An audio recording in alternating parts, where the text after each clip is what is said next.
Connor and I broke up sometime around January. This isn't about him.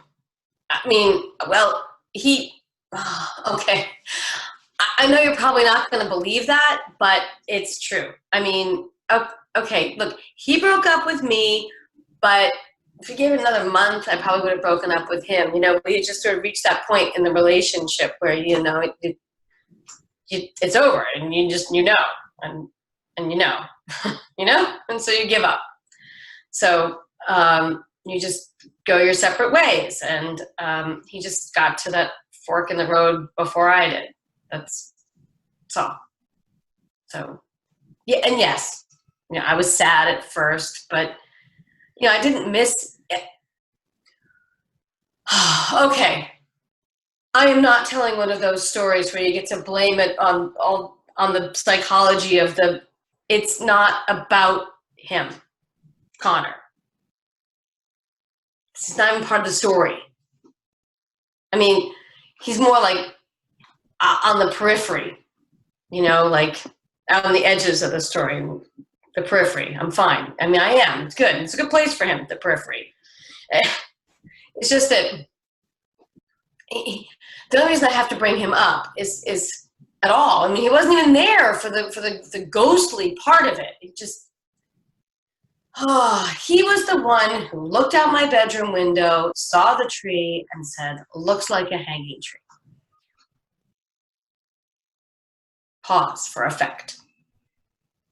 The statement will become relevant in a few minutes. See, I was moving into a new house and Connor was helping.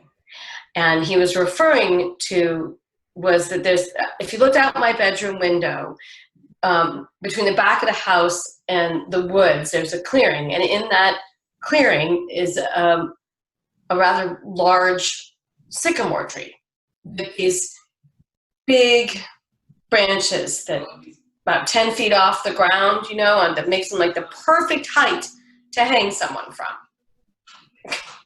And these are the kinds of things that Connor would notice and point out on a regular basis, which is probably why it's a good thing that he's out of my life.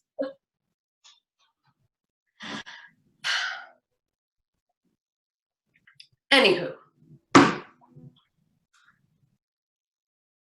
I should also say that the house is one of those really old New England style houses that was probably, you know, built around the time that they had public hangings every time a woman gave someone a dirty look. You know, I mean, everything in my house is old. It's like, you know, we know that if we remove the floor and the baseboards, that you're going to find rot under them. So we just leave everything, you know, where it is in the hopes that we'll die before it becomes noticeable. And then it's the next owner's problem, right?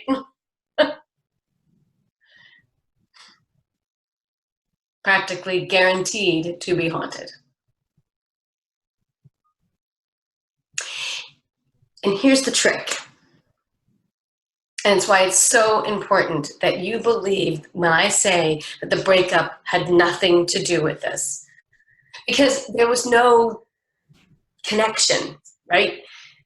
It wasn't like we broke up and then the next day I started seeing this ghost or whatever. The whole episode didn't even start on a significant anniversary or his favorite day of the week. It was just a day in March.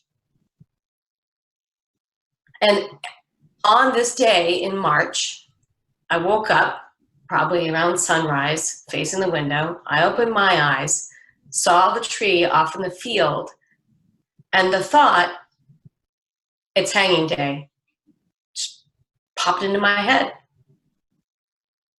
Like there was no control or buildup or anything. Just ping, it's hanging day. And I thought to myself, what the hell does that mean? Hanging day. Odd thought to have. So I rolled over to turn away from the tree and saw that there, in my bedroom, was a man hanging from my ceiling with a noose around his neck and the other end attached to the rafters. I mean, pause for effect. And yes, I will say it again. I rolled over in bed and saw a man with a noose around his neck, the other end on my ceiling, hanging there like a chandelier. And he was so still. I mean, that's the most, the body was, it wasn't like swinging or anything. It just straight line. Like he'd been hanging there for a while I slept 5 feet away.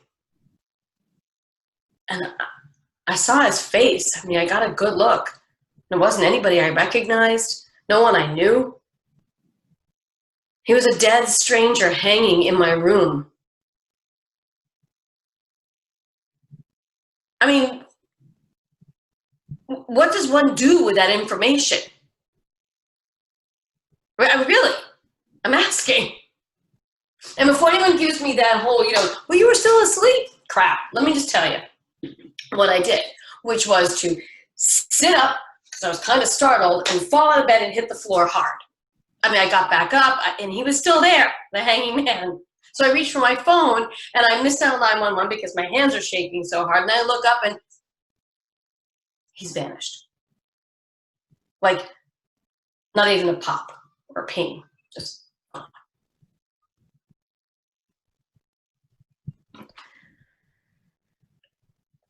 And so you rationalize it, right?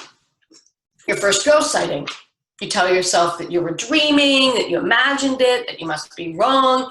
It doesn't take long, right? Soon this experience that hit you so hard, it's just felt so real and immediate in the moment, just begins to dissipate, like smoke from a match that you just waved out. And the half-life is amazing. An hour later, it's less real. An hour after that, more so. By the time you make it to lunch, it's on par with your first kiss in high school. I mean, it's all just smoke.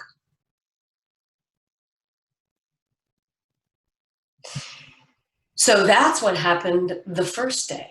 This wouldn't be a story, though. A proper story can only happen once. On day 2, the same thing happens. I open my eyes at dawn. I see the tree. It's hanging day. What the hell does that mean? I turn in bed, and there he is, the same man, hanging from the neck in my bedroom. And I don't fall on the floor this time. I press myself against the headboard, and my brain goes into overdrive, and it starts repeating, you're dreaming, you're dreaming, you're dreaming, you're dreaming, you're dreaming. And I'm at the stillness of this hanging body. I mean, it's like looking at a photograph. And it can't be real. It just can't be. So I grab my alarm clock and I hurl it at this thing, expecting it to pass through and disappear, because it can't really be in my room. This thing can't really be here.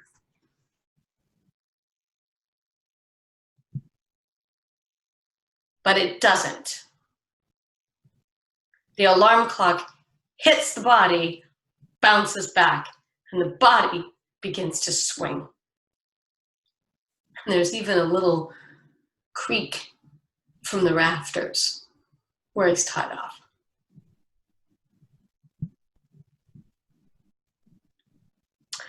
I shut my eyes, I clench my fists, as if looking for something to grab onto, and I scream as loud as I can, go away! And it does. And I open my eyes, and the hanging man is gone.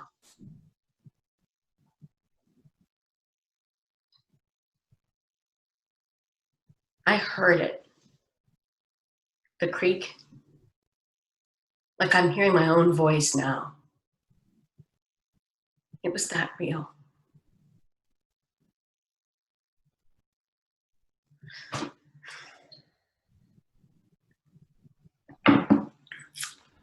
So I've never done any research into the history of the house. I mean, just never, I don't know. I just didn't want to know about some previous owner's son who hung himself in my room, or about some jealous lover driven to suicide, because knowing that such a history existed, I mean, that seeing this thing was a very real possibility. And I think that's why I didn't move at first, because moving would mean acknowledging that it happened.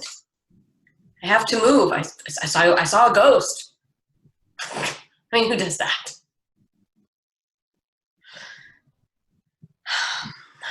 So after that second day, this thing, this ghost, never appeared with any sort of regularity. I mean, it did always appear in the morning, and it never really stayed for longer than 5 minutes, but never on any sort of regular basis. I mean, I'd see him 2 days in a row, and then nothing for a week, and then for a month I'd see him every other day, and then he'd be gone for 4 days, and then back for 2 days, and then back for a week, and then gone. And I'd wake up every morning scared shitless. And then by noon, the memory phase, and I'd be asking myself, what's the big deal anyway?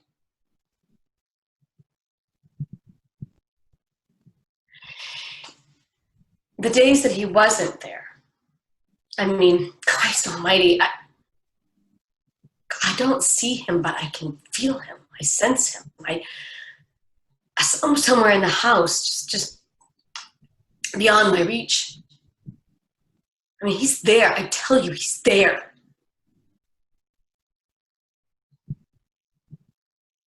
I mean, why me, right? Because it's only me. It shouldn't it be someone? I mean, not Connor. Fuck Connor.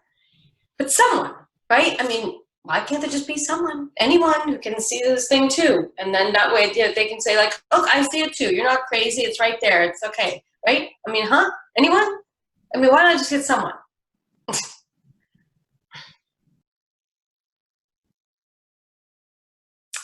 I brought a guy home once. I picked him up from a bar not far away, and not because I liked him. I mean, he was a little overweight, and he smelled like cigarettes, and he was way too into nipple play for my taste, but I'd have fucked him, I made the sounds, and I needed him there in the morning. Of course, our hanging friend didn't make an appearance that morning, but hey, at least I got a good case of crabs out of it, right?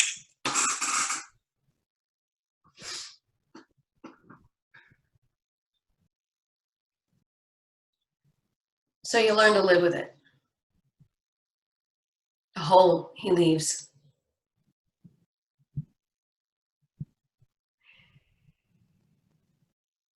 I haven't seen my hanging man for about a week.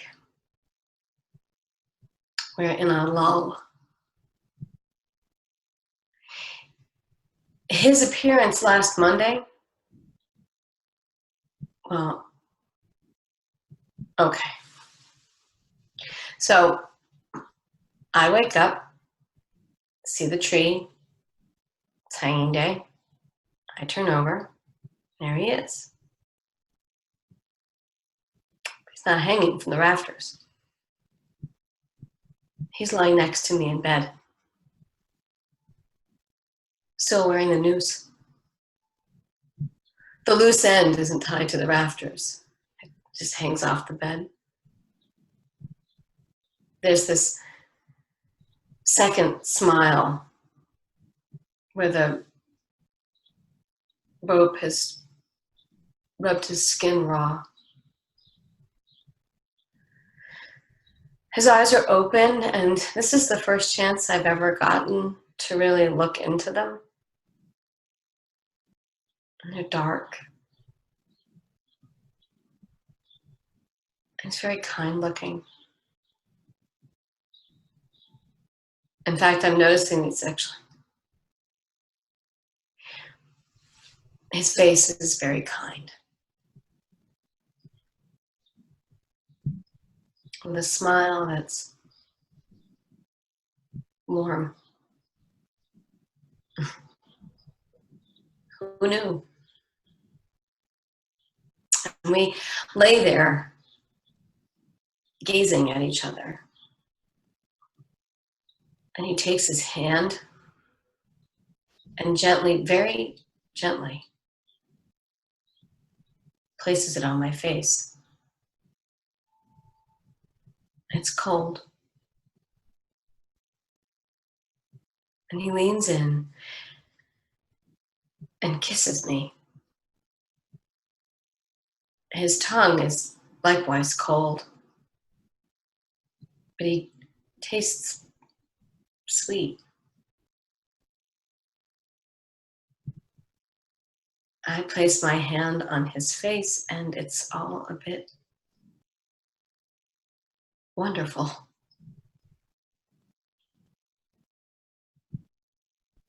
Isn't it odd?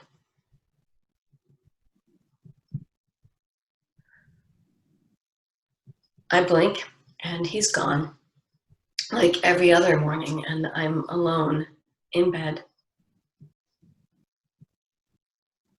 I don't sense him in the house anymore. My eyes are wet.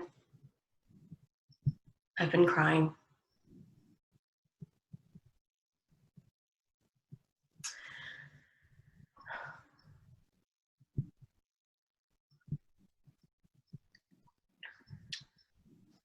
Postscript, I've decided to move. The house it's too empty. I mean, it's too big for me, and I'm gonna find a place that's smaller. I'm not worried about the hanging man. I don't think the thing will follow me. I mean, I can't. Can it?